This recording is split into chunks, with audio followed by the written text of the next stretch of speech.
Assalamualaikum warahmatullahi wabarakatuh. Sahabat Bahaul Story, bagaimana kabar kalian?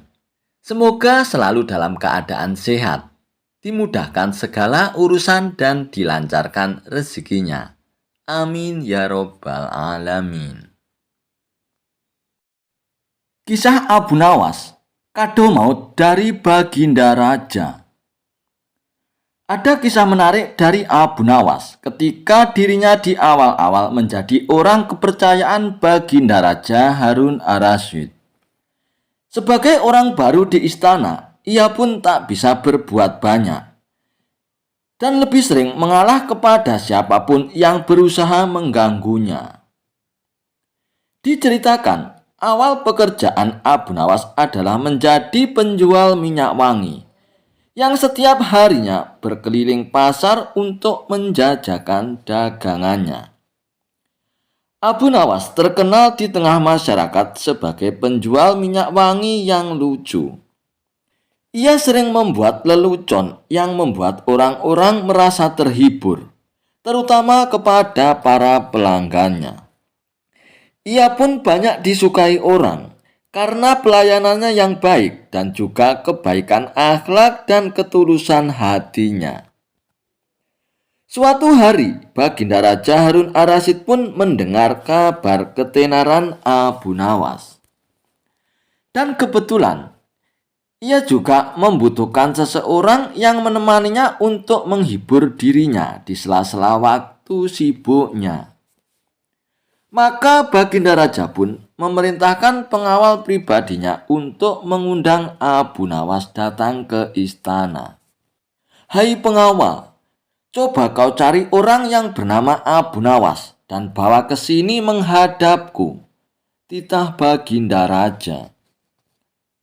Maka dengan sigap, pergilah pengawal itu untuk mencari Abu Nawas di pasar.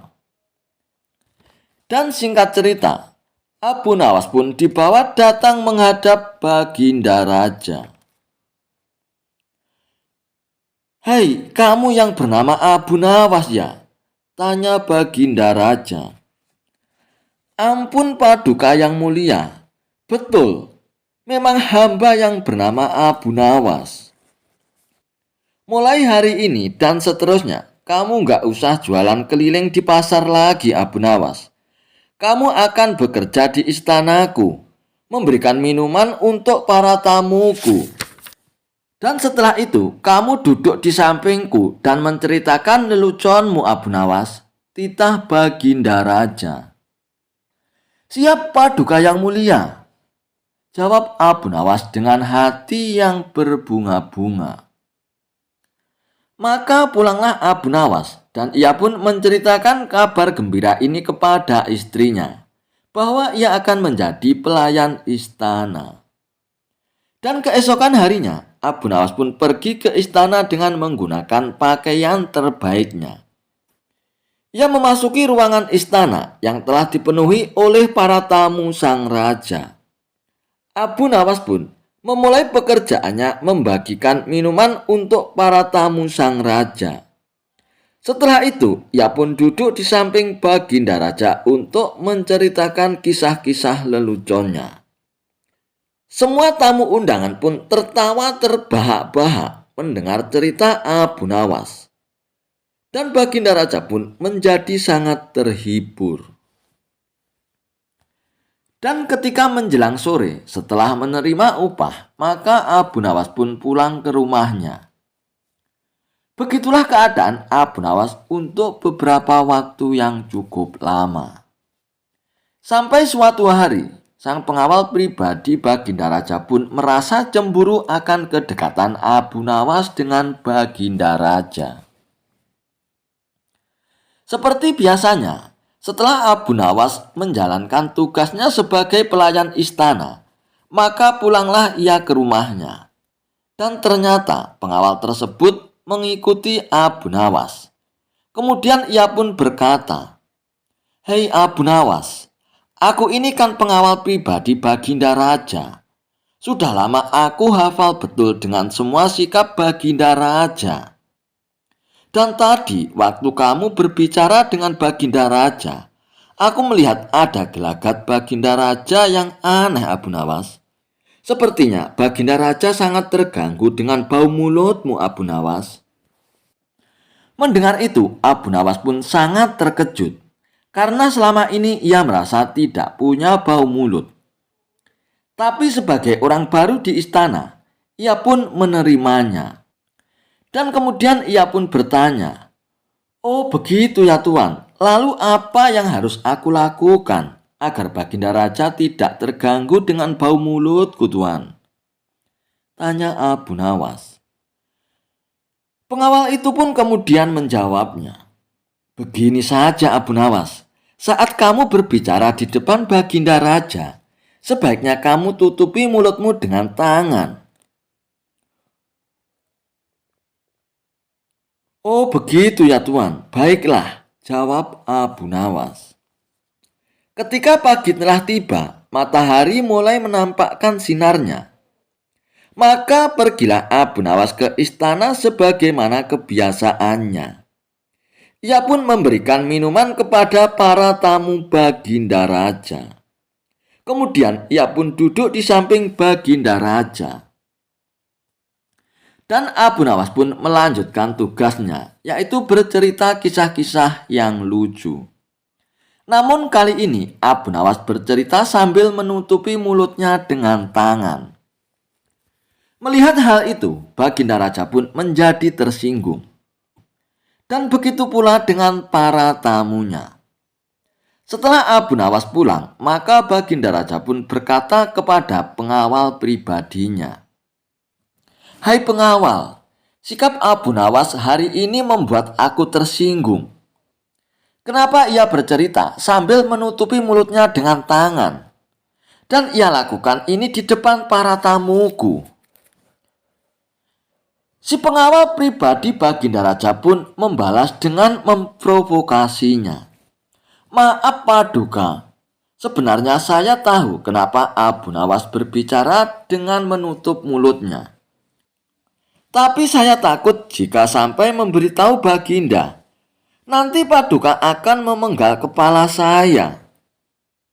Baginda Raja pun kemudian berkata, "Katakanlah yang sesungguhnya pengawal. Aku jamin keamananmu." Lalu pengawal itu pun kembali berkata, "Siap Paduka."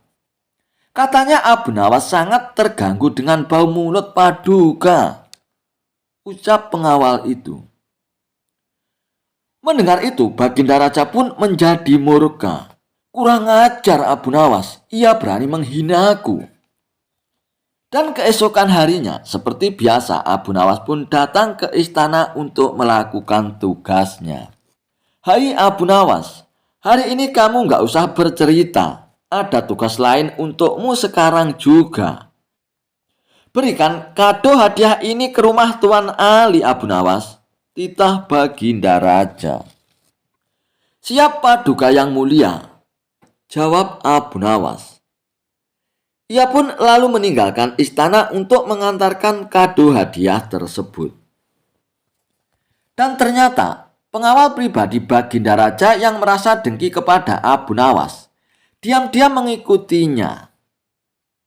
"Hai Abu Nawas, tunggu dulu," teriak pengawal itu sambil berlari mengejar Abu Nawas.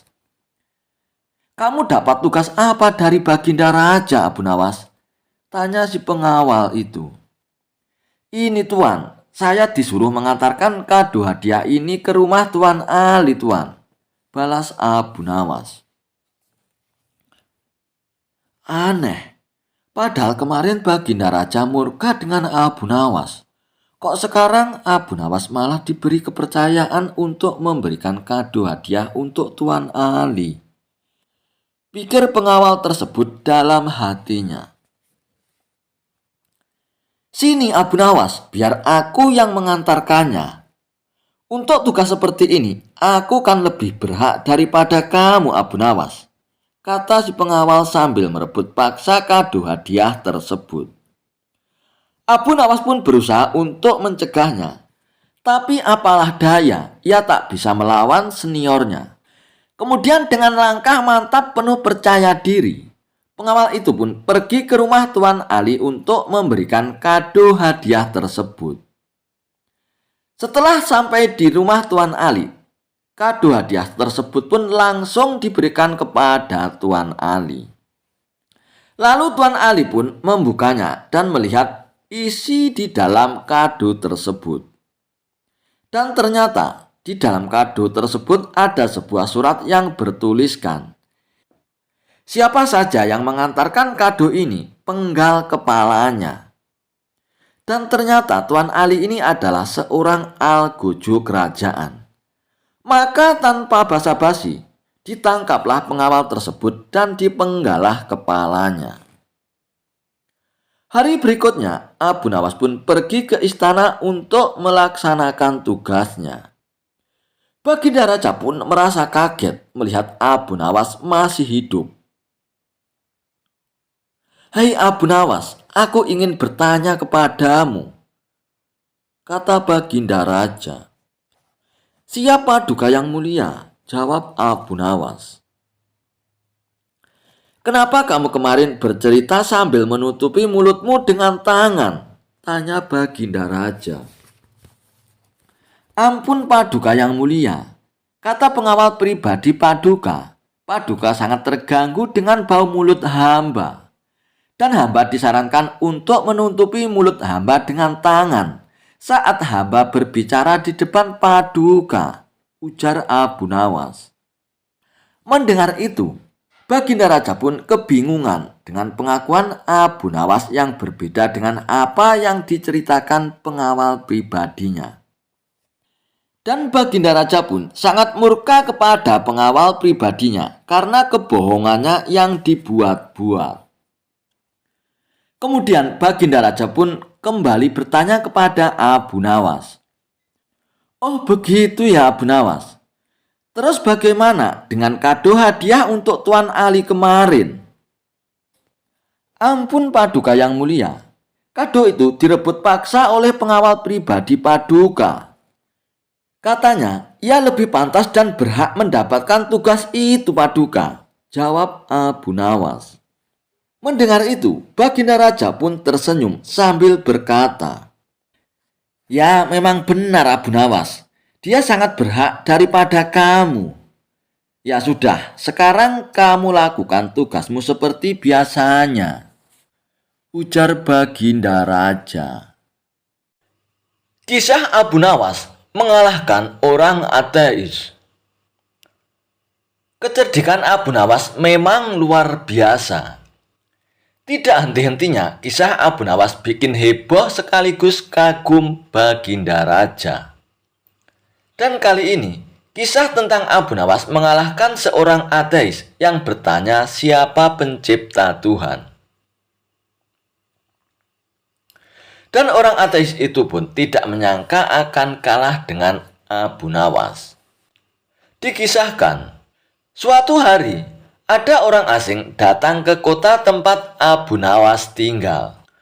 Orang asing itu menyatakan diri tidak percaya dengan keberadaan Tuhan. Dan keadaan kota pun benar-benar gaduh oleh orang asing ateis itu. Baginda Raja pun mendengar kabar kegaduhan yang juga meresahkan rakyatnya. Dan akhirnya Baginda pun segera meminta agar orang asing ateis itu dipanggil ke istana. Sehingga datanglah orang asing itu pun ke istana. Dan sesampainya di istana, Baginda Raja pun langsung bertanya kepada orang ateis itu. "Hai orang asing, kenapa kamu membuat kegaduhan di negeri ini?" tanya Baginda Raja dengan tegas. Dan orang asing ateis itu memang kurang ajar. Dia bukannya menjawab pertanyaan Baginda Raja, malah ia kembali menantang untuk dibuktikannya keberadaan Tuhan. Baginda Raja pun menyabarkan dirinya, lalu bertanya lagi kepada orang asing tersebut, "Memangnya agamamu apa? Kalau kami di sini memeluk agama Islam," ujar Baginda Raja. "Saya tidak percaya Tuhan, Jawab orang ateis itu. Kami percaya adanya Tuhan. Kuharap kamu jangan mengganggu rakyatku dengan ulah gaduhmu, ujar Baginda Raja. Dasar orang asing itu tidak memiliki adab. Dia malah menantang Baginda Raja menjawab pertanyaan dan membuktikan keberadaan Tuhan. Baginda Raja pun dengan sabar mempersilahkan orang asing itu pun bertanya. Sesuatu itu ada penciptanya ya? Lalu siapakah yang menciptakan Tuhan? Tanya orang ateis itu kepada Baginda Raja. Suasana pun hening. Baginda Raja pun berpikir mencari jawaban di luar ajaran agama. Kalau Baginda Raja menjawab dengan Al-Quran atau hadis-hadis, jelas orang asing itu tidak terima sebab ia adalah ateis. Dan orang ateis itu pun seperti tahu pikiran Baginda Raja. Jawabnya harus masuk akal. Saya tidak percaya Tuhan, tidak percaya kitab sucimu, jadi jangan jawab pakai itu, kata orang asing itu. Dan Baginda Raja pun terus memikirkan jawaban logis untuk membungkam orang asing itu. Melihat Baginda Raja kebingungan, salah seorang menteri mendekat kepada Baginda Raja. Baginda Raja, kalau orang begini, serahkan saja kepada Abu Nawas. Pasti orang asing ini akan kalah argumen, bisik sang menteri kepada Baginda Raja. Dan Baginda Raja pun menyetujuinya dan meminta untuk dipanggilkan Abu Nawas. Baginda ingin mendengar lagi dan yakin kalau nanti jawaban dari Abu Nawas bikin heboh pastinya. Abu Nawas pun akhirnya dijemput oleh prajurit ke rumahnya. Tak lama kemudian, prajurit dan Abu Nawas pun tiba di istana. Dan Abu Nawas pun dipersilakan masuk dan duduk di dekat Baginda Raja. Ampun Paduka yang mulia, kalau boleh hamba tahu, kiranya ada urusan apa hamba dipanggil ke istana Paduka yang mulia? Tanya Abu Nawas. Lalu, diceritakanlah tentang orang asing yang tidak percaya adanya Tuhan. Dan juga tantangannya kepada Baginda Raja. Orang asing ini tidak percaya Tuhan. Dia bertanya siapa pencipta Tuhan. Jawabnya harus masuk akal, ujar Baginda Raja. Abu Nawas pun manggut-manggut, lalu dia menatap orang ateis itu dengan tajam. Abu Nawas memang mendengar kalau ulah orang asing sudah begitu menggemparkan. Bahkan pertanyaannya bisa membahayakan keyakinan umat. Lalu Abu Nawas pun mohon izin kepada Baginda Raja untuk pindah duduk dan mendekat berhadapan dengan orang asing itu. Apa yang kamu tanyakan? Tantang Abu Nawas kepada orang ateis itu. Orang asing itu pun sikapnya congkak karena yakin Abu Nawas tidak akan mampu memberikan jawabannya. Anda Muslim, percaya semua ada penciptaannya, baik yang gaib maupun yang nyata. Apa itu benar? Tanya orang ateis itu kepada Abu Nawas. Ya, tidak salah. Kami percaya alam semesta dan seisinya, dan penciptanya adalah Allah Subhanahu wa Ta'ala. Jawab Abu Nawas. Sekarang saya mau tanya, siapakah pencipta Tuhan yang kamu yakini pencipta alam semesta dan seisinya? Abu Nawas pun sesaat terdiam. Ia berpikir untuk jawaban yang logis dan tepat. Orang asing itu pun menatap Abu Nawas dan tersenyum. Ia meyakini bahwa Abu Nawas tidak akan bisa menjawabnya. Baginda Raja dan para menteri terlihat tidak tenang, takut apabila Abu Nawas tidak mampu untuk menjawabnya. Dan kalau itu terjadi, mereka semua akan dipermalukan oleh orang asing itu. Abu Nawas memang cerdas, logikanya kuat. Dia sudah memiliki jawabannya. Begini saudara, Kita ibaratkan alam semesta dan seisinya adalah angka. Nah, angka 3 menurutmu berasal dari mana? Kata Abu Nawas. Itu hanya pertanyaan mudah. Tentu angka 3 berasal dari 1 ditambah 2. Jawab orang asing tersebut. Ya benar. Kita lanjutkan sekarang. Angka 2 berasal dari mana? Mudah sekali, tentu angka 21 ditambah 1, jadi hasilnya 2. Ujar orang asing masih dengan sikap angkuhnya. Benar, sekarang asal angka 1 menurut Anda dari mana? Tanya Abu Nawas kembali. Dan mendapat pertanyaan ini, orang asing itu pun gelagapan. Dia terdiam tidak mampu untuk menjawabnya.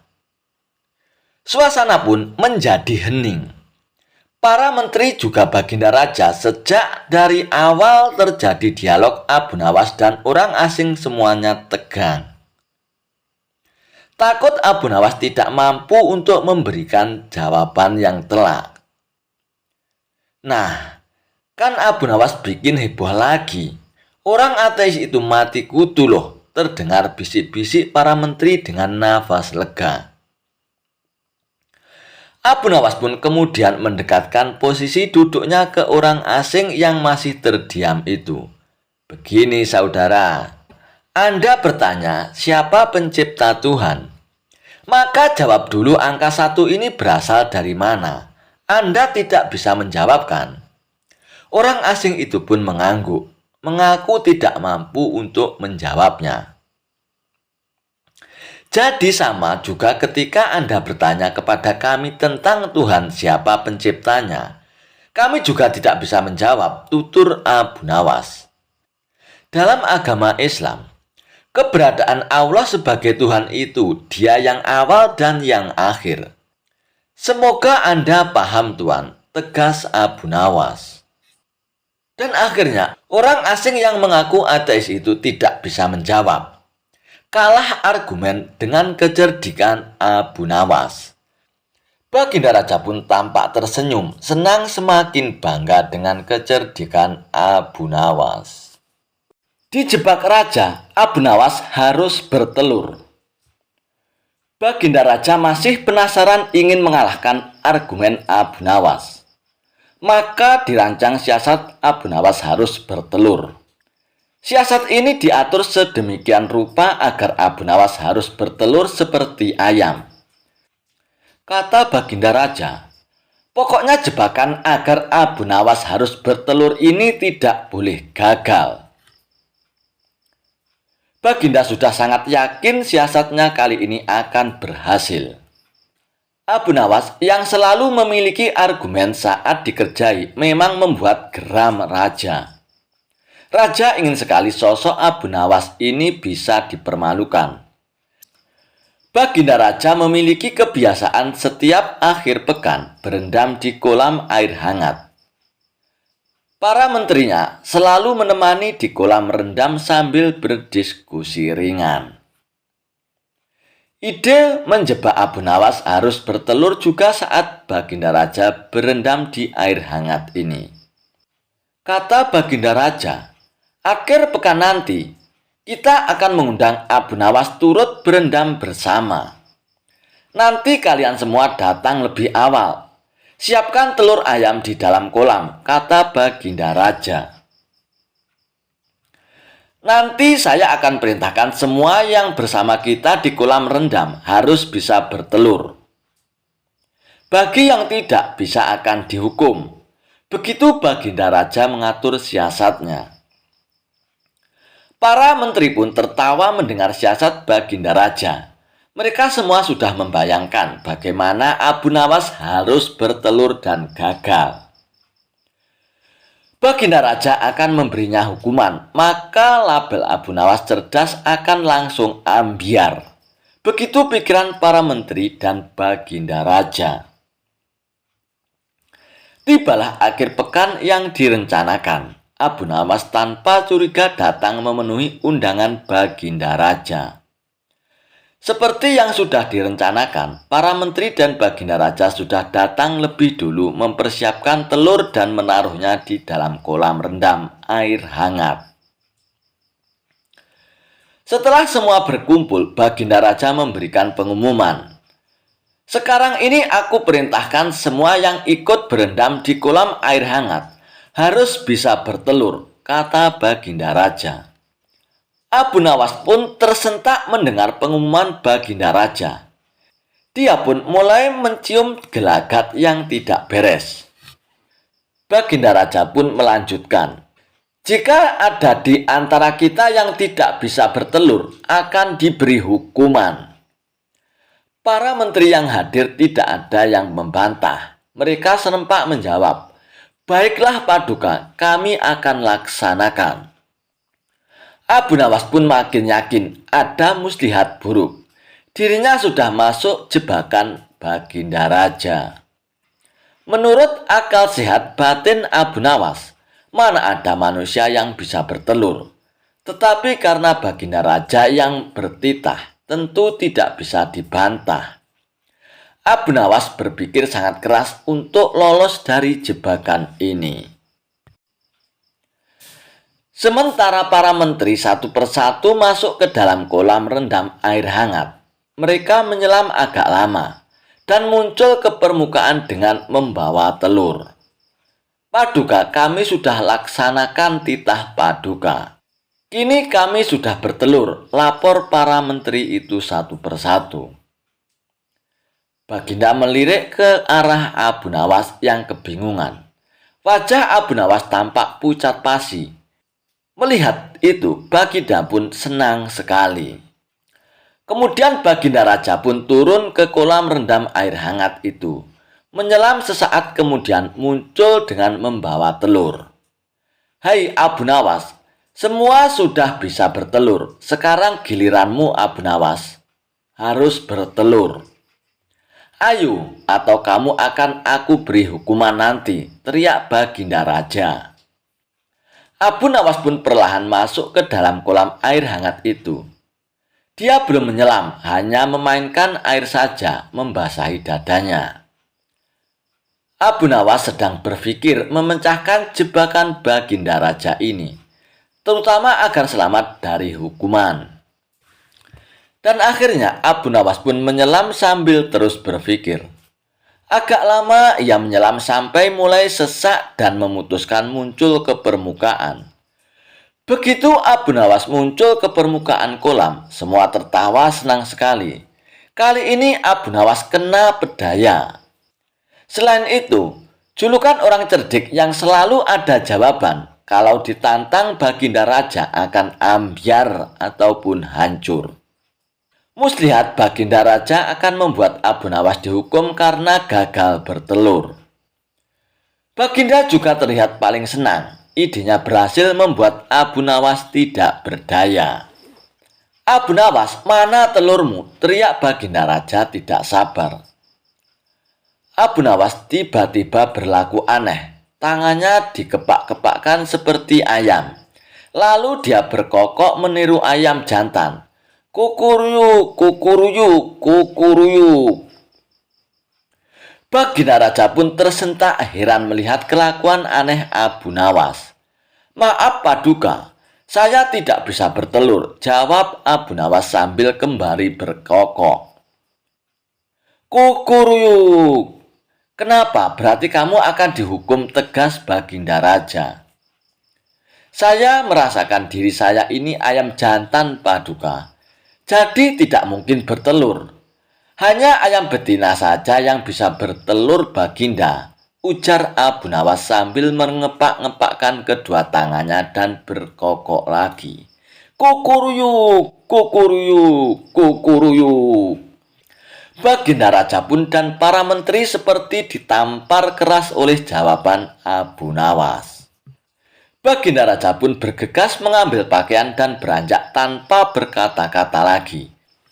Jebakan untuk Abu Nawas yang harus bertelur tak disangkanya gagal total. Malah dirinya dipermalukan, disamakan dengan ayam betina. Para menterinya juga mengikuti pergi meninggalkan Abu Nawas yang masih berkokok berkukuruyuk meledek mereka. Kehebatan Abu Nawas menangkap matahari hingga mendapatkan hadiah emas batangan dari Baginda Raja. Dikisahkan, saat itu cuaca sangat panas karena teriknya matahari. Para penduduk Baghdad merasa panasnya matahari saat itu melebihi dari teriknya matahari sebelumnya. Baginda Raja Harun ar-Rasyid pun memanggil Abu Nawas untuk datang ke istana. Baginda Raja meminta Abu Nawas untuk menyelesaikan masalah suhu panas yang sedang tinggi tersebut. Wahai Abu Nawas, beberapa hari ini saya banyak pengaduan dari rakyatku Abu Nawas. Mereka mengeluhkan dengan panasnya terik matahari. Katanya panasnya kali ini tidak seperti biasanya. Hal inilah yang membuat mereka tak kuat berlama-lama bekerja di ladang Abu Nawas, tutur Baginda Raja. Lalu menurut Paduka sendiri apa solusinya? Tanya Abu Nawas. Aku ada ide Abu Nawas. Bagaimana kalau matahari ditangkap saja dan orang yang pantas mengerjakan itu adalah kamu Abu Nawas, ujar Baginda Raja. Mendengar perintah Baginda Raja, Abu Nawas pun tertunduk lemas. Apa tidak ada cara lain Paduka? Misalnya mereka diliburkan dulu di ladang, kata Abu Nawas mengusulkan. Tidak bisa Abu Nawas. Kalau mereka berlibur berladang, mereka mau makan apa? Jalan satu-satunya adalah matahari harus ditangkap Abu Nawas, jawab Baginda Raja. Abu Nawas pun hanya terdiam. Mana mungkin matahari bisa ditangkap? Dan itu adalah pekerjaan yang mustahil, ujar Abu Nawas dalam hatinya. Abu Nawas, sekarang kamu pulanglah.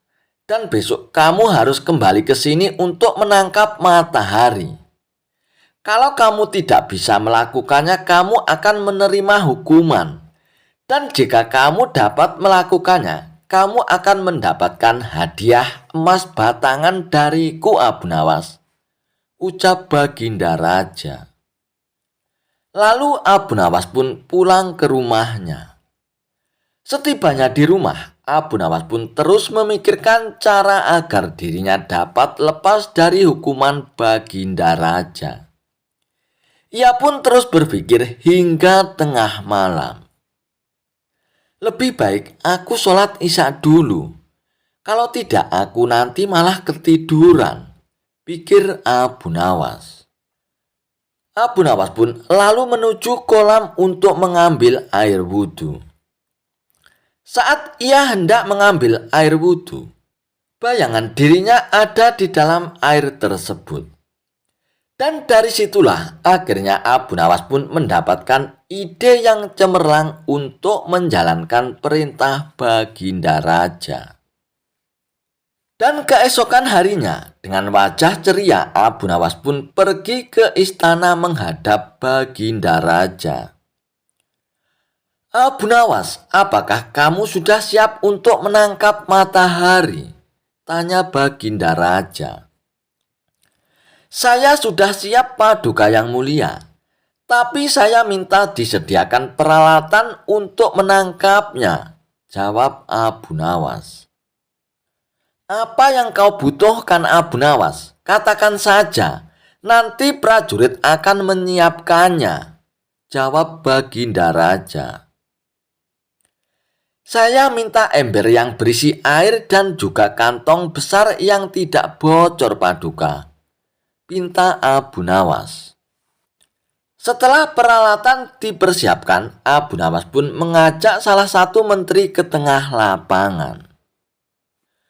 Wahai menteri, kamu lihatkan matahari itu, kata Abu Nawas sambil menunjuk bayangan matahari yang berada di dalam ember yang berisi air tersebut. Sekarang aku akan memasukkan ke dalam kantong ini, ucap Abu Nawas sambil memasukkan air yang berada di dalam ember tersebut.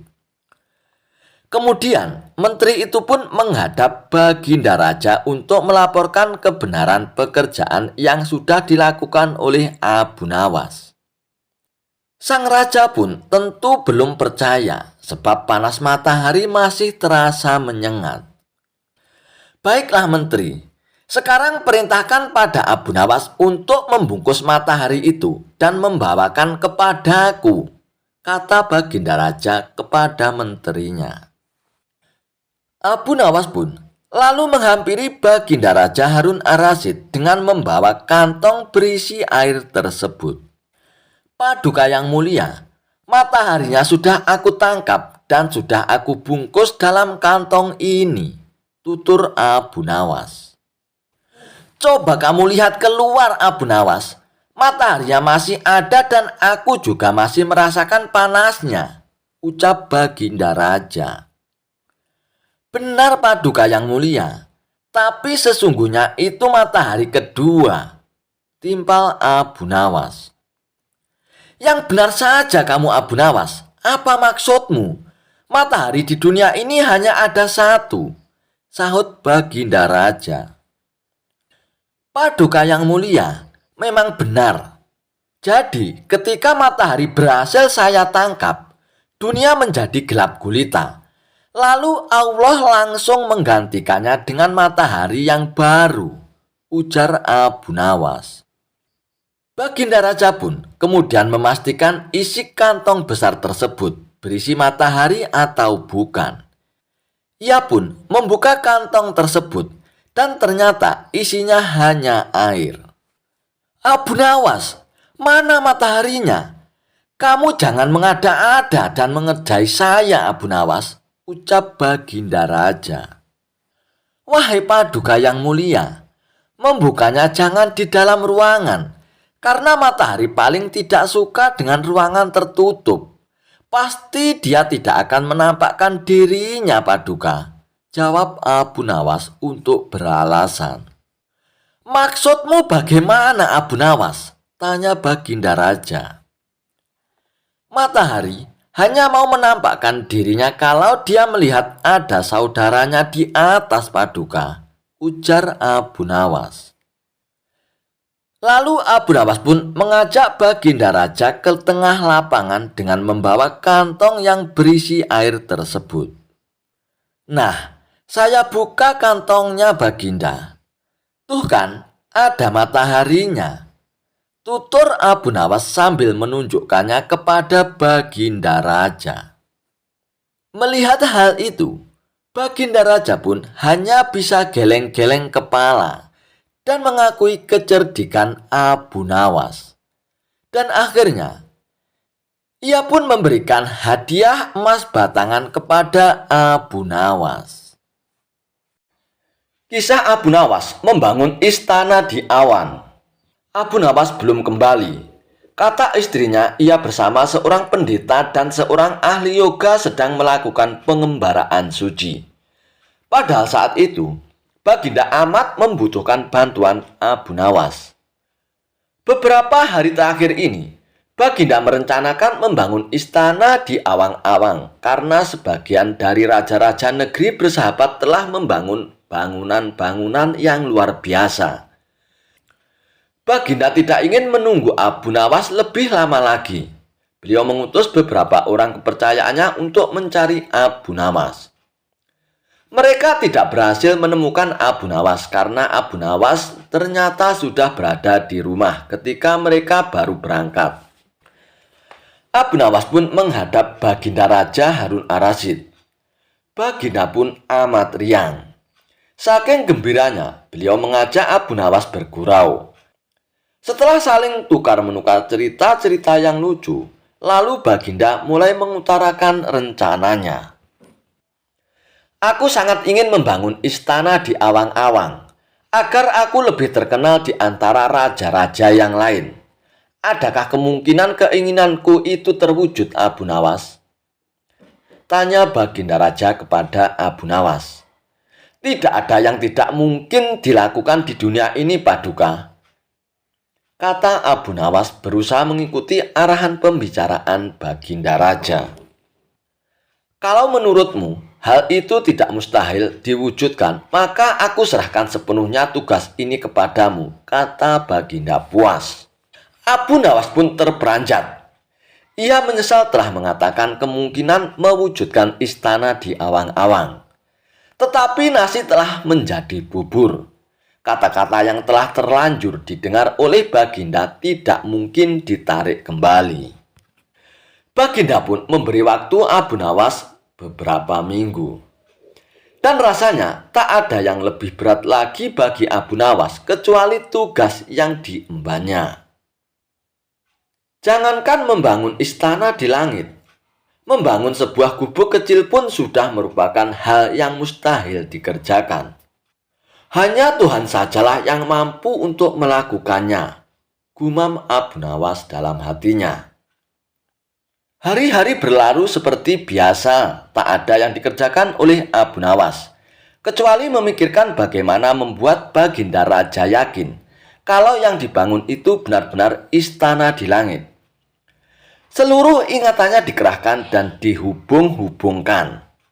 Abu Nawas bahkan berusaha menjangkau masa kanak-kanaknya, sampai ia teringat bahwa dulu ia pernah bermain layang-layang. Dan inilah yang membuat Abu Nawas girang. Abu Nawas tidak menyia-nyiakan waktu lagi. Ia bersama beberapa kawannya merancang layang-layang raksasa terbentuk persegi 4. Dan setelah selesai, baru Abu Nawas melukis pintu-pintu serta jendela-jendela dan ornamen-ornamen lainnya. Ketika semuanya telah selesai, Abu Nawas dan kawan-kawannya menerbangkan layang-layang raksasa itu dari suatu tempat yang dirahasiakan. Begitu layang-layang raksasa terbentuk, istana itu mengapung di angkasa. Penduduk negeri gempar, Baginda Raja girang bukan kepalang. Benarkah Abu Nawas berhasil membangun istana di langit? Dengan tidak sabar, beliau didampingi beberapa orang pengawal bergegas menemui Abu Nawas. Dan Abu Nawas pun berkata dengan bangga, "Paduka yang mulia, istana pesanan Paduka telah rampung," kata Abu Nawas merendah. "Engkau benar-benar hebat, Abu Nawas," kata Baginda memuji Abu Nawas. "Terima kasih Baginda yang mulia," kata Abu Nawas. "Lalu bagaimana caranya aku ke istana?" tanya Baginda Raja. "Dengan tambang Paduka yang mulia," kata Abu Nawas dengan tenangnya. "Kalau begitu, siapkan tambang itu sekarang. Aku ingin segera melihat istanaku dari dekat," kata Baginda tak sabar lagi. "Hamba Paduka yang mulia, hamba kemarin lupa memasang tambang itu sehingga seorang kawan hamba tertinggal di sana dan tidak bisa turun," kata Abu Nawas mulai berkelit. "Bagaimana dengan engkau sendiri, Abu Nawas? Dengan apa engkau turun ke bumi?" tanya Baginda Raja. "Dengan menggunakan sayap Paduka yang mulia," kata Abu Nawas dengan bangga. "Kalau begitu buatkan aku sayap supaya aku bisa terbang ke sana," kata Baginda Raja. "Paduka yang mulia, sayap itu hanya bisa diciptakan dalam mimpi," kata Abu Nawas menjelaskan. "Engkau berani mengatakan aku gila sepertimu?" tanya Baginda dan sambil melotot. "Ya Baginda, kurang lebih seperti itu," jawab Abu Nawas tangkas. "Apa maksudmu Abu Nawas?" tanya Baginda lagi. Baginda tahu bahwa membangun istana di awang-awang adalah pekerjaan yang mustahil untuk dilaksanakan.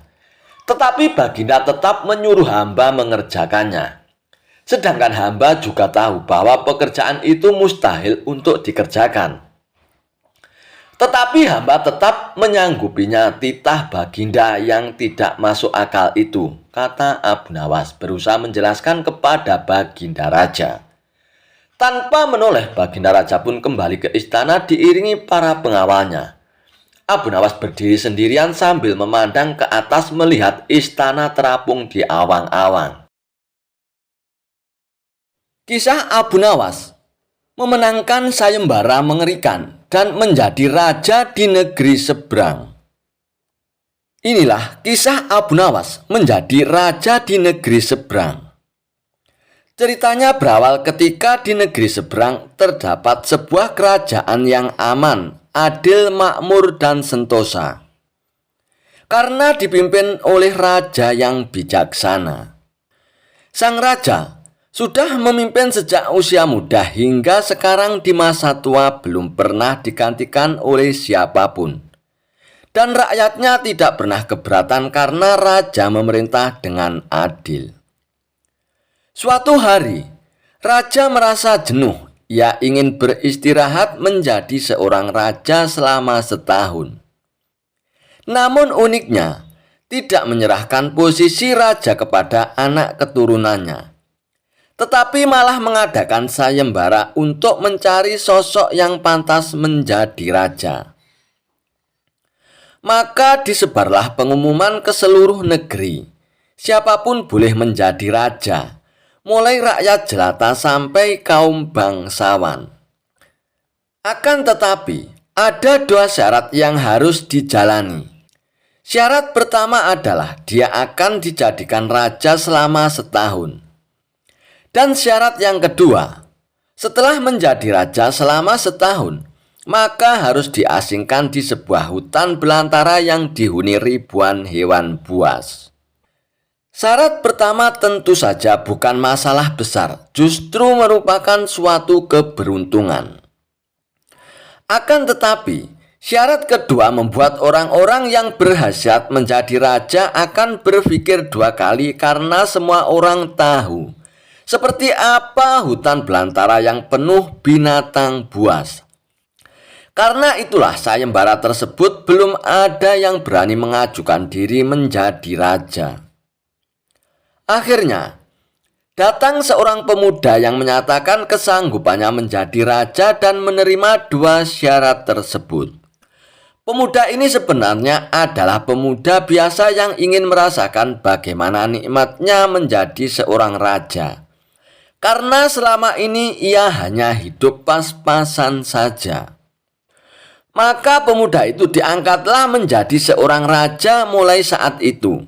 Dan ia pun mendapatkan pelayanan layaknya seorang raja. Harta berlimpah, wanita cantik, makanan dan minuman enak, serta fasilitas istimewa lainnya. Tapi sayang, ternyata ketakutannya akan kematian membuatnya tidak bisa menikmati semua itu. 3 bulan pertama, dia mulai gelisah karena umurnya tinggal 9 bulan lagi. 3 bulan kedua, ia makin tidak tenang makan, tidur tidak nyenyak. Dan 3 bulan ketiga, dia mulai menyesali keputusannya menjadi raja. 3 bulan terakhir, si pemuda miskin itu pun stres berat karena hidupnya tinggal beberapa bulan dan kesenangan yang dicari selama ini tidak bisa dirasakan. Ketika masa jabatannya sebagai seorang raja sudah berakhir, lalu dibuanglah dia ke hutan belantara. Dan tidak butuh waktu yang lama, terdengar kabar ke seluruh negeri jika pemuda itu tewas dimakan binatang buas di hutan belantara. Adanya peristiwa tersebut membuat orang-orang kian enggan melamar menjadi raja. Tapi ternyata masih saja ada pemuda lain yang ingin melamar menjadi raja. Maka diangkatlah pemuda kedua ini menjadi raja. 3 bulan pertama menjadi raja, pemuda ini ia puas-puaskan berpesta karena sadar hidupnya tidak akan lama lagi. 3 bulan kedua dan berikutnya hari-harinya ia habiskan dengan foya-foya dan pesta pora. Bulan pun berganti bulan, pestanya makin gila-gilaan. Ia sudah tidak peduli lagi pada apapun. Ia hanya ingin bersenang-senang sebelum mati. Dan setelah jabatannya sebagai seorang raja berakhir, lalu dibuanglah ia ke hutan belantara. Tidak beberapa lama kemudian, terdengarlah kabar bahwa si pemuda kedua itu pun tewas diterkam singa di hutan belantara. Tubuhnya dicabik-cabik dan jadi rebutan para singa yang buas. Peristiwa ini membuat banyak orang melupakan mimpi menjadi raja. Mereka masih penasaran apakah masih ada orang yang cukup bodoh untuk melamar menjadi raja. Suatu hari, Abu Nawas mampir ke negeri tersebut dengan tujuan menemui sahabat lamanya yang kebetulan merupakan penduduk di sana. Sesampainya di negeri itu, dengan penuh kehangatan Abu Nawas disambut temannya. Mereka berdua saling melepas kangen satu sama lain. Di sela-sela obrolannya, Abu Nawas merasa iba dengan kondisi sahabatnya itu.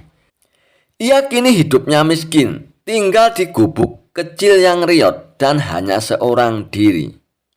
"Mana istrimu, kawan?" tanya Abu Nawas.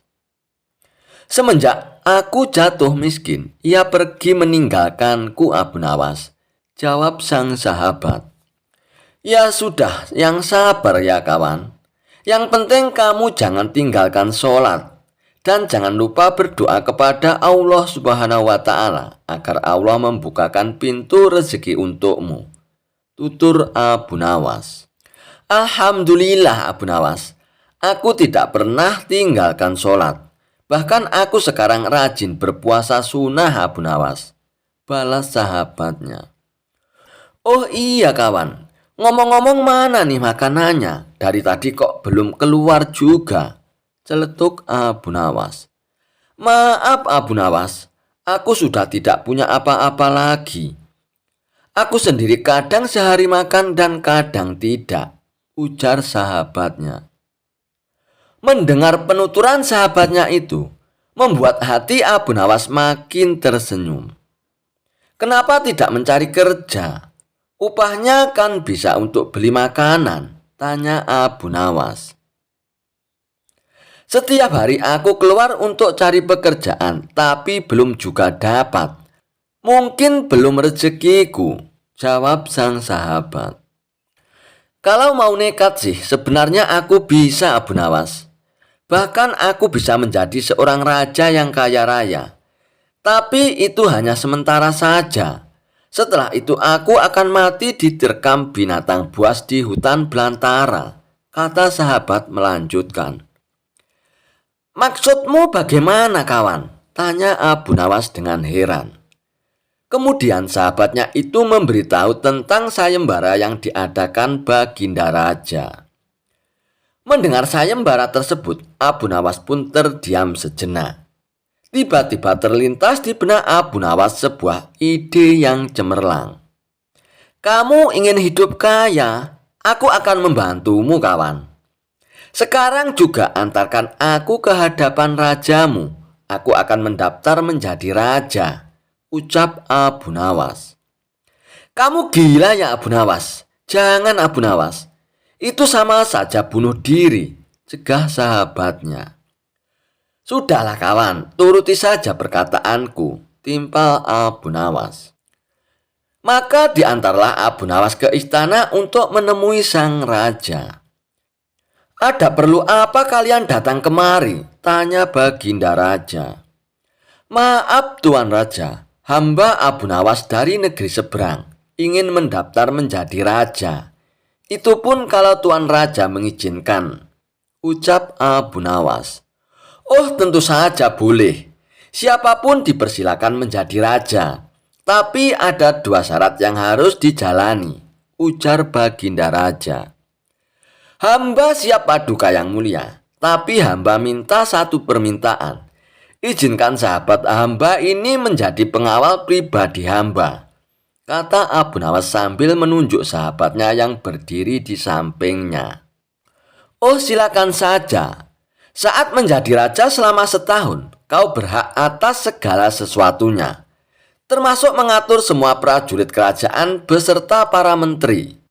Tapi ketika masamu menjadi raja berakhir, sahabatmu juga harus ikut kau dibuang ke hutan belantara," timpal Baginda Raja. Sahabat Abu Nawas pun kaget dan sempat menolak dijadikan pengawal pribadinya. Namun akhirnya Abu Nawas berhasil membujuknya. Mendengar ada yang melamar menjadi raja lagi membuat masyarakat pun penasaran. Sebagian mentertawakan kebodohan tersebut, sementara yang lain merasa iba dan kasihan. Abu Nawas pun akhirnya diangkat menjadi raja dan diberi segala kemewahan serta fasilitas layaknya seorang raja. Ternyata berbeda dengan dua pemuda sebelumnya, Abu Nawas tidak berpesta pora dan foya-foya. Namun ia membuat beberapa tindakan selama menjadi seorang raja. 3 bulan pertama, Abu Nawas memerintahkan ribuan prajuritnya untuk membabat habis hutan belantara dan memindahkan semua binatang buas ke tempat lain. Sebagai seorang raja, tentu perintahnya harus dipatuhi. Setelah 3 bulan berlalu, hutan belantara tempat ia akan dibuang kini menjadi tanah kosong yang siap dihuni. 3 bulan kedua, Abu Nawas pun memerintahkan para arsitek agar membuat istana megah untuk dirinya. Tentunya dengan uang kerajaan yang dikuasainya. Abu Nawas bisa membangun apa saja termasuk membangun istana di tanah yang dulunya ada hutan belantara. Dan dalam jangka waktu 3 bulan, maka berdirilah istana megah dan kokoh. 3 bulan ketiga, Abu Nawas memerintahkan para prajuritnya membawakan harta dan perabotan dikirim ke istana yang baru saja dibangun. Dan 3 bulan terakhir, Abu Nawas menawarkan kepada masyarakat siapa saja yang mau pindah ke wilayah istana tersebut akan dibuatkan rumah dan diberi modal uang untuk berdagang. Dan kesempatan tersebut tidak disia-siakan oleh para warga. Ratusan orang pun mendaftarkan diri untuk pindah ke sekitar istana Abu Nawas. Selama 3 bulan terakhir, tempat yang tadinya hutan belantara kini berubah menjadi pemukiman penduduk. Bahkan di sana Abu Nawas mempunyai istana dengan dipenuhi harta kekayaan. Maka berakhirlah masa jabatan Abu Nawas sebagai seorang raja. Sesuai perjanjian, Abu Nawas dan sahabatnya dibuang ke hutan belantara yang kini sudah menjadi pemukiman penduduk. Sesampainya di sana, Abu Nawas dan sahabatnya memasuki istana barunya. Ini semua untukmu kawan. Kau sekarang sudah menjadi orang kaya raya, tapi jangan lupa bersedekah, tutur Abu Nawas. Sahabat Abu Nawas pun terkejut bukan main. Ia pun langsung merangkul Abu Nawas dan mengucapkan terima kasih kepada Abu Nawas. Lalu Abu Nawas pun pamit untuk pulang kembali ke Raja Harun ar-Rasyid. Lagi-lagi memberikan misi mustahil kepada Abu Nawas. Ia tak bosan-bosannya mengetes kecerdikan Abu Nawas. Kali ini ia meminta sesuatu yang tak wajar, yakni pergi ke bulan untuk menyelidikinya. Padahal zaman itu jelas-jelas belum ada teknologi canggih dan mutakhir seperti Apollo. Sekarang saja hanya orang tertentu yang bisa datang ke bulan, apalagi zaman dahulu. Jadi jelas jika misi itu hanya untuk menguji Abu Nawas. Pergi ke bulan, tanya Abu Nawas.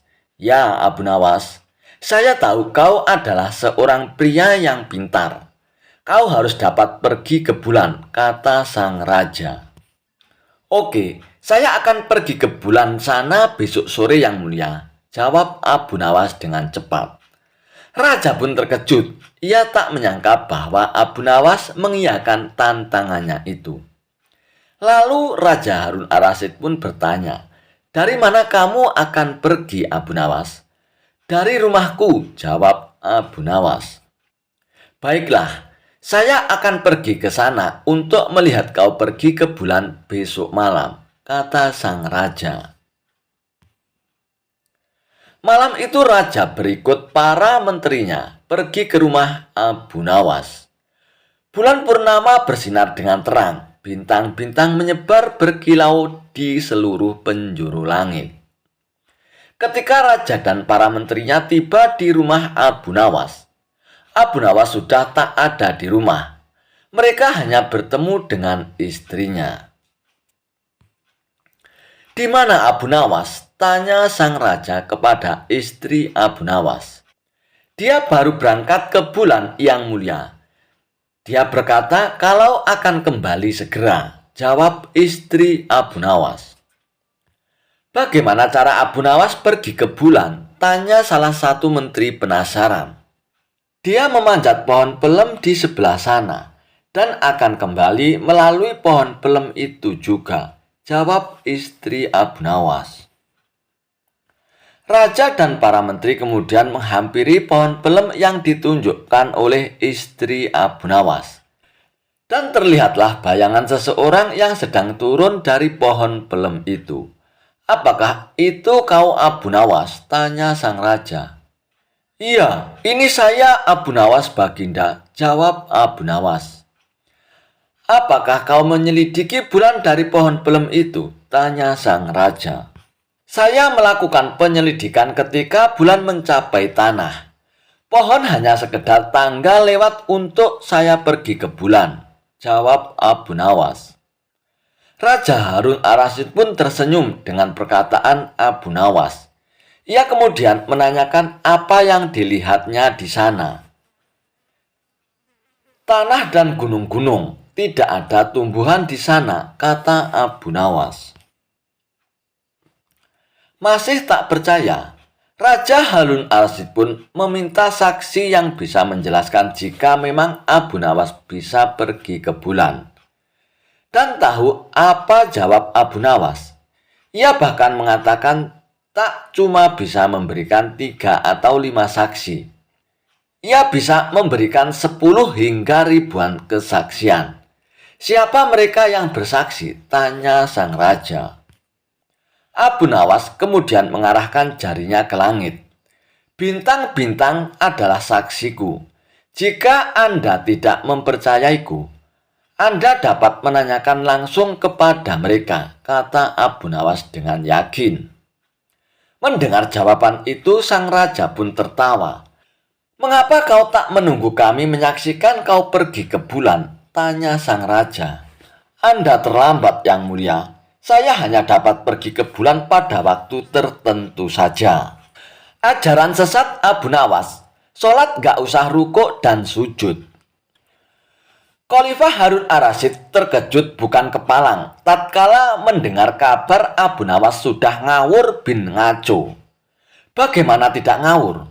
Tokoh yang mulai banyak pengikutnya ini mengeluarkan fatwa sangat kontroversial. Dia bilang sholat tidak perlu ada rukuk dan sujud. Baginda Raja menganggap Abu Nawas sudah berlaku sombong terhadap Allah Subhanahu wa Ta'ala. Sama persis dengan setan yang menolak sujud kepada Nabi Adam.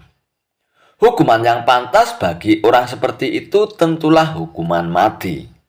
Kadangkala, Baginda Raja menyesali diri di saat dirinya sudah sangat akrab dengan Abu Nawas. Mengapa ia masih saja berlaku ngawur? Benar, belakangan ini Baginda sudah amat akrab dengan Abu Nawas.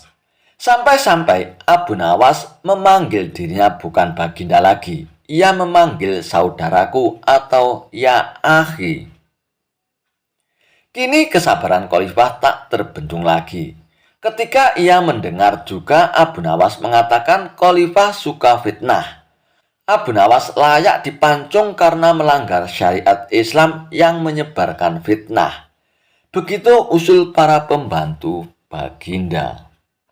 Khalifah pun terpancing. Untung ada seorang pembantunya yang memberi saran hendaknya Khalifah melakukan tabayun atau konfirmasi.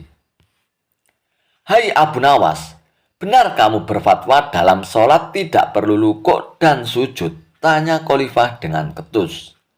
"Benar saudaraku," jawab Abu Nawas dengan enteng dan tenang. Khalifah pun kembali bertanya dengan nada suara yang lebih tinggi. "Benar kamu berkata kepada masyarakat bahwa aku Harun ar-Rasyid adalah seorang khalifah yang suka fitnah?" "Benar saudaraku," jawab Abu Nawas tanpa merasa bersalah. Khalifah berteriak dengan suara menggelegar, "Kamu memang pantas dihukum mati, Abu Nawas, karena melanggar syariat Islam dan menebarkan fitnah tentang Khalifah." "Saudaraku," ucap Abu Nawas sembari tersenyum, "memang hamba tidak menolak bahwa hamba telah mengeluarkan dua pendapat tadi. Tetapi sepertinya kabar yang sampai pada Baginda tidak lengkap. Kata-kata hamba terpelintir, dijagal seolah-olah hamba berkata salah." "Apa maksudmu, Abu Nawas?" "Jangan membela diri kau. Telah mengaku dan mengatakan kabar itu benar adanya," ucap Khalifah dengan ketus. Singkat cerita, Abu Nawas pun digeret menghadap Khalifah. Kini ia menjadi kesakitan. Abu Nawas beranjak dari duduknya dan menjelaskan dengan tenang, "Saudaraku, saya memang berkata rukuk dan sujud tidak perlu dalam sholat. Tapi dalam sholat apa? Waktu itu saya menjelaskan tata cara sholat jenazah yang memang tidak perlu rukuk dan sujud." Khalifah pun mengangguk-anggukkan kepala dan membenarkannya. "Bagaimana soal aku yang kau fitnah?" tanya Khalifah. Abu Nawas pun menjawab dengan senyuman, "Kalau itu, saya sedang menjelaskan tafsir ayat 28 surat Al-Anfal yang berbunyi, 'Ketahuilah bahwa kekayaan dan anak-anakmu hanyalah ujian bagimu. Sebagai seorang khalifah dan seorang ayah, Anda sangat menyukai kekayaan dan anak-anak. Berarti Anda suka fitnah atau ujian itu." Mendengar penjelasan Abu Nawas yang sekaligus kritikan, Khalifah Harun ar-Rasyid pun tertunduk malu, menyesal dan sadar. Rupanya kedekatan Abu Nawas dengan Harun ar-Rasyid menyulut iri dan dengki di antara pembantu-pembantunya. Pembantu-pembantu Khalifah yang hasut ingin memisahkan hubungan akrab tersebut dengan memutarbalikkan berita. Kisah Abu Nawas bakar tenda demi mengalahkan raja. Suatu ketika, Baginda Raja Harun ar-Rasyid menantang Abu Nawas dalam suatu perlombaan. Ajang lomba itu adalah tenda siapa yang paling ramai dan paling banyak dikunjungi oleh pengunjung, maka dialah yang menang. Mengapa menantang Abu Nawas untuk perlombaan tersebut? Bisa jadi, Baginda Raja Harun ar-Rasyid sangat senang dengan kecerdikan Abu Nawas dalam menyelesaikan tantangan. Singkat cerita, tantangan itu pun disetujui oleh Abu Nawas. Tepat di alun-alun kerajaan dan waktu pun sudah ditentukan. Aturannya adalah tenda siapa yang paling ramai dikunjungi orang, mulai pukul 12 siang hingga pukul 24 malam. Bukan hal yang sangat sulit bagi Baginda Raja untuk membuat tendanya ramai dikunjungi orang-orang. Sejak dimulainya perlombaan, tenda Baginda Raja sudah ramai dikunjungi para warga. Bagaimana tidak? Selain tenda Baginda Raja besar, di dalam tenda juga disediakan hiburan serta aneka makanan dan minuman. Siapapun yang datang ke tenda tersebut sudah pasti terhibur dan konsumsinya tercukupi. Berbeda dengan tenda milik Abu Nawas. Selain tendanya kecil tidak sebesar milik Baginda Raja, di tempat itu juga tidak ada hiburan apalagi makanan. Namun Abu Nawas terlihat tenang sembari duduk-duduk di dalam tenda tersebut. Menurutnya, waktu perlombaan masih panjang. Sejumlah warga yang datang ke tenda Baginda Raja sudah mengira bahwa Abu Nawas akan kalah dalam perlombaan tersebut. Terlebih lagi, semakin malam jumlah warga yang mendatangi tenda Baginda Raja semakin banyak dan semakin banyak. Abu Nawas pun masih terlihat duduk-duduk santai dan tenang. Nyaris tidak ada upaya apapun agar tendanya ramai dikunjungi warga. Hingga sekitar pukul 23 atau jam 11 malam, Abu Nawas pun baru beraksi. Tenda milik Abu Nawas tiba-tiba terbakar. Apinya membakar tenda tersebut menjulang ke angkasa.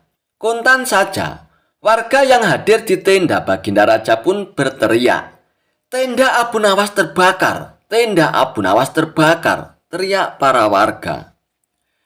Warga yang penasaran semburat keluar dari tenda Baginda Raja.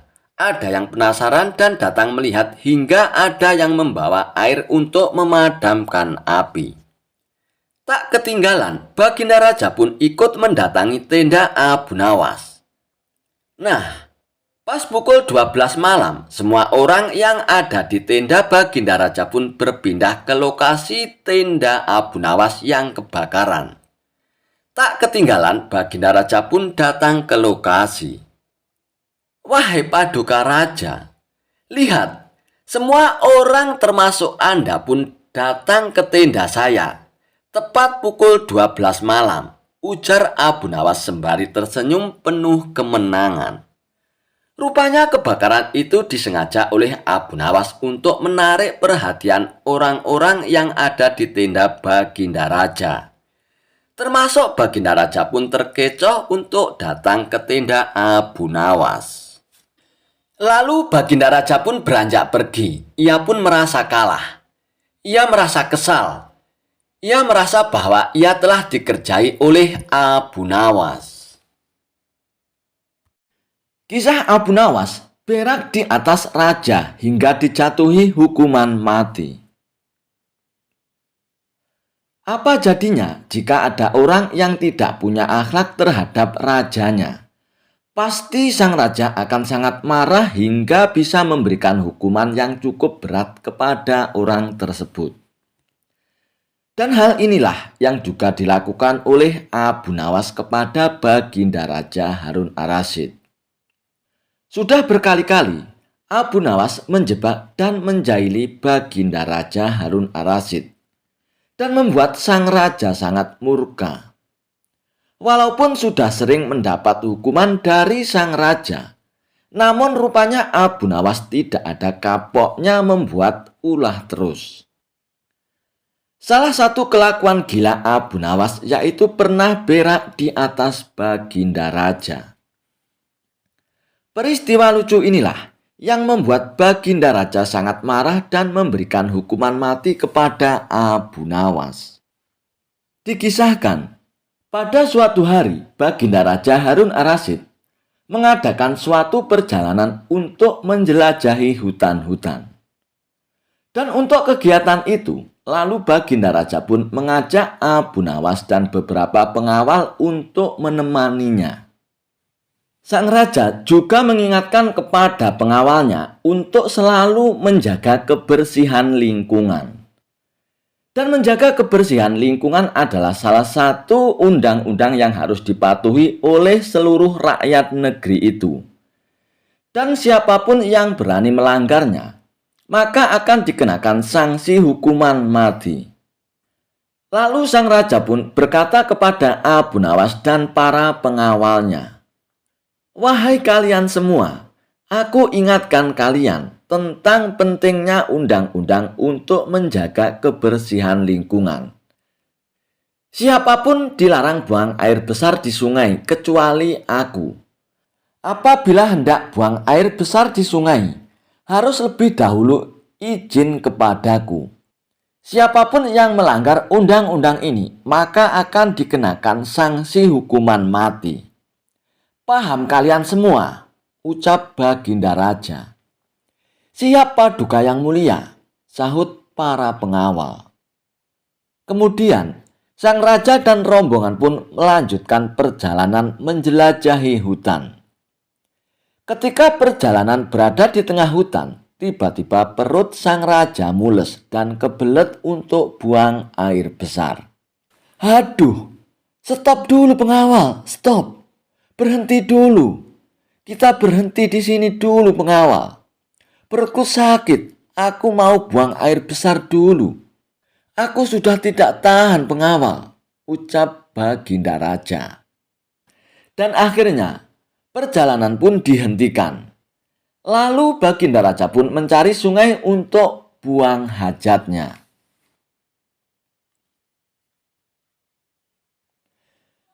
Setelah menemukan sungai, sang raja pun lalu buang hajat di aliran sungai itu.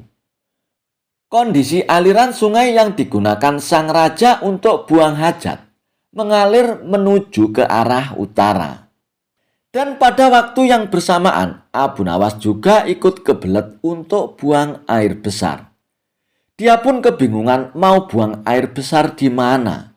Tetapi dengan nekatnya, Abu Nawas lalu memutuskan pergi menuju sungai untuk buang air besar. Dengan sembrononya, Abu Nawas lalu berak di sungai tempat sang raja buang hajat. Tepatnya di atas sang raja yang airnya mengalir ke arah Baginda Raja. Dengan leganya, Abu Nawas pun lalu berak di sungai itu. Dan ternyata kotoran Abu Nawas lalu terbawa aliran sungai yang menuju ke arah Baginda Raja. Dan tidak terduga, ternyata kotoran Abu Nawas yang terbawa aliran sungai mendekati Baginda Raja. Dan ketika Baginda Raja melihat ada pisang goreng yang menuju ke arahnya, beliau pun lalu marah dan naik pitam. "Hei, siapa yang buang air besar di atasku dan beraninya buang air besar di sungai ini? Ini kotoran siapa? Kurang ajar ini, tidak ada akhlak," ucap Baginda Raja dengan wajah geram. Dan tentu saja peristiwa ini melanggar undang-undang yang sudah dibuat oleh Baginda Raja. Lalu Baginda Raja pun memerintahkan pengawalnya untuk mencari tahu siapa yang berani berak di sungai itu. Dan setelah diselidiki, ternyata itu semua adalah perbuatan Abu Nawas. Dan atas perbuatan dan kesalahan itu, lalu Abu Nawas pun dibawa ke pengadilan kerajaan. Setelah menjalani sidang pengadilan, kerajaan pun akhirnya memutuskan memberikan sanksi hukuman mati kepada Abu Nawas. Namun, sebelum Abu Nawas dihukum mati, kerajaan memberikan sebuah kesempatan terakhir kepada Abu Nawas untuk membela diri. "Wahai Abu Nawas, atas kesalahanmu melanggar undang-undang, kamu dijatuhi hukuman mati. Namun kerajaan memberikan suatu kesempatan kepadamu untuk membela diri Abu Nawas. Silakan memberikan pembelaan Abu Nawas," seru Baginda Raja. Lalu Abu Nawas pun memutar-mutar otaknya untuk melakukan pembelaan. Setelah berpikir sejenak, lalu Abu Nawas pun berkata kepada Baginda Raja, "Wahai Paduka yang mulia, sebenarnya aku ini sangat rela dihukum mati. Tapi perkenankanlah hamba untuk menyampaikan beberapa alasan hingga hamba berani berak bersama Paduka di sungai. Sebenarnya, justru itu bukti atas kesetiaan hamba kepada Paduka yang mulia," ucap Abu Nawas. Mendengar perkataan Abu Nawas, membuat Baginda Raja pun terheran-heran dan tidak mengerti maksud Abu Nawas. "Wahai Abu Nawas, apa maksudmu dari perkataan itu?" tanya Baginda Raja. "Wahai Paduka yang mulia, maksud hamba adalah bahwa kotoran Paduka yang mulia harus hamba kawal dengan kotoran hamba kemanapun kotoran Paduka yang mulia pergi. Dan kotoran hamba harus berada di belakang kotoran Paduka yang mulia. Dan ini adalah akhlak dan bukti kesetiaan hamba kepada Paduka yang mulia.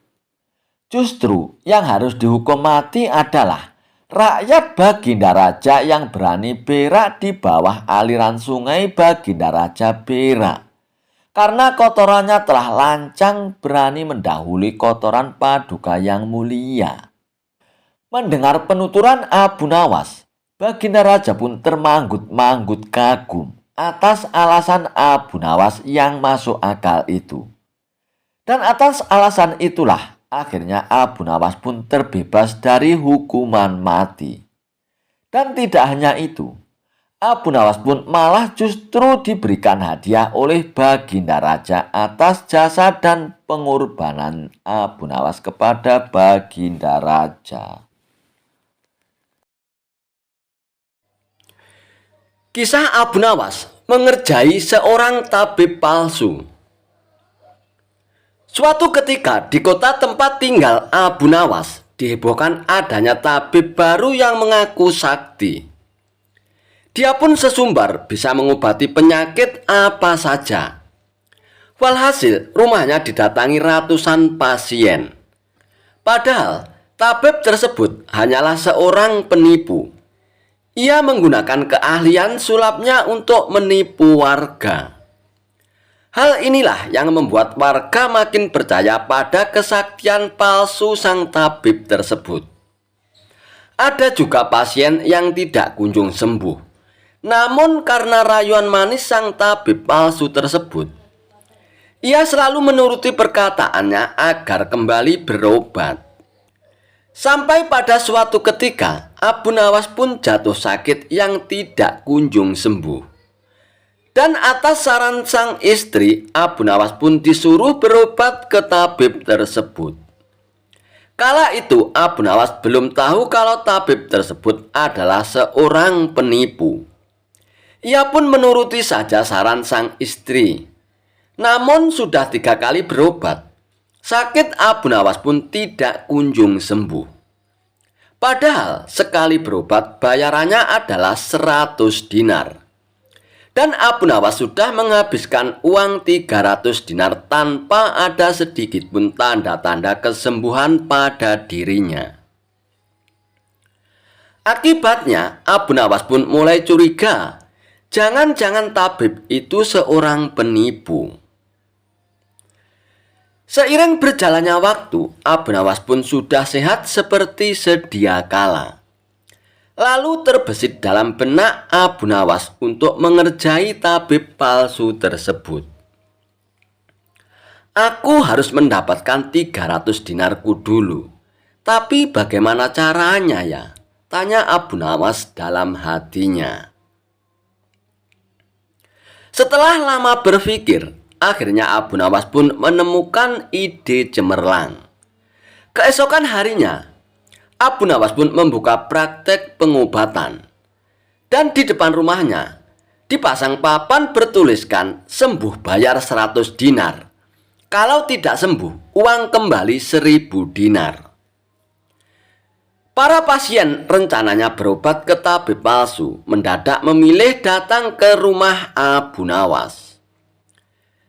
Dan akhirnya rumah Abu Nawas pun penuh sesak oleh para pasien. Entah karena kebetulan atau bagaimana, hampir semua pasien yang diobati oleh Abu Nawas berhasil disembuhkan. Sementara rumah sang tabib palsu tersebut terlihat sangat sepi. Tidak ada seorang pasien pun yang datang ke sana. Hari ini kenapa sepi sekali ya? Tanya sang tabib dalam hatinya. Tidak selang beberapa lama, datanglah asisten tabib palsu tersebut dan mengabarkan berita tentang klinik Abu Nawas. Tuan, Abu Nawas sekarang buka praktek pengobatan, Tuan, kata asisten melaporkannya. Apa? Abu Nawas buka praktek pengobatan? Tanya sang tabib kepada asistennya. Benar, Tuan. Rumah Abu Nawas ramai sekali pasien datang. Itulah kenapa hari ini rumah Tuan sepi pasien. Oh begitu ya. Pantas aku hari ini sepi pasien. Tapi apa memang benar begitu? Tanya sang tabib dengan penasaran. Saya lihat sendiri, Tuan. Tapi anehnya, pasien yang berobat ke Abu Nawas hampir semua sembuh dari penyakitnya, Tuan, jawab sang asisten. Mendengar penuturan asistennya, muncul sifat asli tabib palsu tersebut. Ia pun berencana menipu Abu Nawas. Beberapa hari ke depan, untuk sementara kita tutup dulu asisten. Biarlah Abu Nawas yang membuka praktik pengobatannya, ucap sang tabib kepada asistennya. Memangnya kenapa, Tuan? Tanya asisten dengan penasaran. Aku punya rencana untuk menipu Abu Nawas. Aku pasti akan mendapatkan 1.000 dinar dari Abu Nawas nantinya, jawab tabib palsu tersebut. Tapi bagaimana caranya, Tuan? Tanya sang asisten bertambah penasaran. Begini asisten, aku akan berobat ke tempat Abu Nawas. Aku akan berpura-pura sakit pada indera perasa lidahku. Kalau ditanya sembuh atau tidak, tentu saja aku akan mengatakan tidak. Karena yang tahu sembuh atau tidak kan hanya aku, ucap tabib palsu tersebut. Dengan begitu, aku akan bisa dapat dengan mudah mendapatkan 1.000 dinar dari Abu Nawas, kata sang tabib menjelaskan. Singkat cerita, datanglah tabib palsu itu ke rumah Abu Nawas. Hai Abu Nawas, aku ingin berobat kepadamu Abu Nawas, kata sang tabib. Bukankah engkau seorang tabib? Kenapa malah berobat kemari? Tanya Abu Nawas. Ya, memang benar. Tapi di tempatku tidak ada obatnya Abu Nawas. Makanya aku datang ke sini, jawab sang tabib. Memangnya kamu sakit apa, tabib? Tanya Abu Nawas lagi. Begini Abu Nawas, entah kenapa lidahku mati rasa. Aku tidak bisa merasakan apa-apa Abu Nawas, kata sang tabib berpura-pura mengeluh. Akan tetapi, Abu Nawas menangkap firasat kurang baik. Ia yakin kalau tabib palsu itu hendak menipunya. Aku tidak akan tertipu untuk yang kedua kalinya. Justru kedatanganmu sudah aku tunggu-tunggu, tabib, ucap Abu Nawas dalam hatinya. Lalu Abu Nawas pun menyuruh sang tabib untuk menunggu di ruang pengobatan. Abu Nawas pun pergi ke belakang dan segera memeras buah jeruk yang sangat asam dan menuangkannya ke dalam gelas. Lalu gelas tersebut diberikan kepada sang tabib. Wahai tabib, ini obatnya sudah jadi. Minumlah sekarang, ucap Abu Nawas. Ketika sang tabib meminumnya, mukanya mendadak berkerut menahan rasa kejut. Kamu menipu aku ya Abu Nawas. Ini bukan obat, tapi air jeruk yang sangat kecut, Abu Nawas, kata sang tabib dengan emosi. Alhamdulillah, berarti lidahmu sudah tidak lagi mati rasa, tabib. Sekarang bayarlah ongkosnya, yaitu 100 dinar, pinta Abu Nawas. Waduh, aku keceplosan. Gagal lagi rencanaku, pikir sang tabib palsu tersebut. Lalu sang tabib itu pun terpaksa memberikan uang 100 dinarnya kepada Abu Nawas. Tapi sang tabib tidak putus asa. Ia pun terus berusaha agar bisa mendapatkan 1.000 dinar dari Abu Nawas. Hari berikutnya, ia pun kembali mendatangi Abu Nawas. Hai Abu Nawas, aku mau berobat lagi Abu Nawas, kata sang tabib palsu tersebut. Oh silakan tabib. Apa lidahmu masih mati rasa lagi? Tanya Abu Nawas meledeknya. Bukan Abu Nawas, kali ini penyakitnya berbeda, jawab sang tabib. Luar biasa, ternyata kamu punya banyak stok penyakit ya tabib. Kali ini apa penyakitnya? Tanya Abu Nawas lagi. Aku hilang ingatan Abu Nawas, jawab tabib tersebut. Apakah kamu kesandung kasus korupsi, tabib? Makanya hilang ingatan, tanya Abu Nawas. Enak saja kamu Abu Nawas. Memangnya aku pejabat apa? Jawab tabib dengan nada protes. Baiklah, sekarang kamu tunggu di sini sebentar. Aku akan mengambilkan obatnya, tabib, ucap Abu Nawas. Tidak beberapa lama kemudian, Abu Nawas pun kembali menemui sang tabib palsu. "Ini obatnya, tabib, silakan diminum," kata Abu Nawas sambil memberikan gelasnya.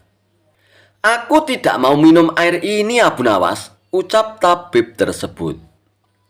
"Loh, memangnya kenapa, tabib? Katanya ingin sembuh, kok tidak mau minum obatnya?" ucap Abu Nawas. "Lah ini kan perasan air jeruk seperti kemarin, Abu Nawas. Aku tidak mau minum," kata sang tabib menolaknya. "Alhamdulillah, tanpa meminumnya pun kamu sudah sembuh, tabib. Sekarang bayar 100 dinar lagi," pinta Abu Nawas. "Sudah sembuh? Sembuh dari mana, Abu Nawas? Apanya yang sembuh? Kamu jangan mengada-ada, Abu Nawas," protes sang tabib tersebut. "Nah, buktinya kamu masih ingat dengan obat yang kemarin aku berikan. Berarti sakit hilang ingatanmu sudah sembuh, tabib," jelas Abu Nawas. Untuk kedua kalinya, rencana sang tabib palsu mengalami kegagalan juga. Mau tidak mau, ia pun harus memberikan uang 100 dinar lagi kepada Abu Nawas. Kurang ajar Abu Nawas, ternyata tidak sebodoh yang kukira, pikir tabib palsu tersebut. Tidak terima dengan dua kegagalan yang dialaminya, tabib palsu itu pun berpikir keras untuk bisa mengalahkan Abu Nawas. Setelah merenung agak lama, akhirnya ia pun mendapatkan ide. "Aku pasti akan berhasil kali ini," ungkap tabib dengan rasa yakin. Kali ini ia pun berpura-pura buta. Si tabib palsu itu pun berjalan ke rumah Abu Nawas dengan bantuan tongkat di tangannya. Setelah tiba di tempat Abu Nawas pun sempat kaget dengan penuh rasa iba. Abu Nawas pun bertanya kepada sang tabib, "Apa yang menimpamu, tabib, dan mengapa kamu bisa seperti ini?" Si tabib palsu itu pun menjawab, "Tolonglah aku, Abu Nawas, mataku tiba-tiba buta, sembuhkanlah aku, Abu Nawas," ucap tabib tersebut. Tabib palsu itu pun kemudian dipersilakan masuk dan duduk di ruang pengobatan oleh Abu Nawas. Setelah mengamati dengan seksama, Abu Nawas pun akhirnya menyadari bahwa itu adalah tipuan belaka. Namun Abu Nawas tidak pernah kehilangan akal. Ia punya cara lain untuk menghadapinya. "Sepertinya penyakit kebutaanmu sudah sangat parah, tabib. Maafkan aku untuk kali ini tidak mampu mengobatinya, tabib," ucap Abu Nawas berpura-pura sedih. Mendengar jawaban tersebut, sang tabib langsung kegirangan. "Akhirnya bisa mengelabui Abu Nawas juga kali ini aku. Terus bagaimana ini, Abu Nawas? Padahal aku berharap banyak kepadamu," kata sang tabib berpura-pura. "Iya, mau bagaimana lagi, tabib? Aku tidak mungkin bisa menyembuhkanmu," jawab Abu Nawas. "Oh, kalau begitu aku akan dapat 1000 dinar darimu dong, Abu Nawas," tanya tabib palsu dengan penuh harap. "Tentu saja kawan, aku tidak mungkin berdusta," balas Abu Nawas. Kemudian Abu Nawas pun masuk ke dalam rumah untuk mengambil uang. "Ini uangnya 1000 dinar untukmu, tabib," ucap Abu Nawas sambil memberikan uangnya. Tabib palsu itu pun dengan penuh kegirangan menerima uang tersebut. Tapi setelah uangnya dihitung, ia langsung murka. "Hai Abu Nawas, kenapa hanya 10 dinar yang kau berikan?" tegas tabib palsu dengan emosi. "Hai tabib, dari mana kamu tahu kalau jumlahnya hanya 10 dinar? Tanya Abu Nawas balik. "Uangnya memang ada 10, tapi pecahannya 1 dinar saja ini. Bukan 100 dinar, Abu Nawas. Memangnya aku buta apa?" balas tabib tambah emosi. "Alhamdulillah, Sekarang kamu sudah sembuh, tabib, kata Abu Nawas sambil mengambil kembali uangnya.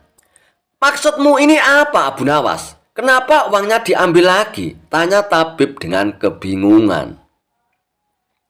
Loh, kamu kan sudah sembuh.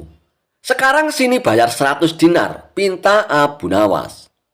Sembuh apanya? Kamu jangan mengada-ada lagi, Abu Nawas, protes tabib tersebut. Bukankah kamu kesini katanya mengalami kebutaan? Tapi kamu bisa membedakan mana pecahan 1 dinar dan pecahan 100 dinar. Berarti matamu tidak buta lagi dan kamu sekarang bisa melihat, tabib, jelas Abu Nawas. Tabib palsu itu pun tidak bisa berkata apa-apa lagi. Ia pun terpaksa memberikan uang 100 dinar lagi kepada Abu Nawas. Dan ia pun akhirnya pergi dengan perasaan kecewa. Aku kapok berurusan dengan Abu Nawas, ucap si tabib palsu tersebut sambil ngeloyor pergi.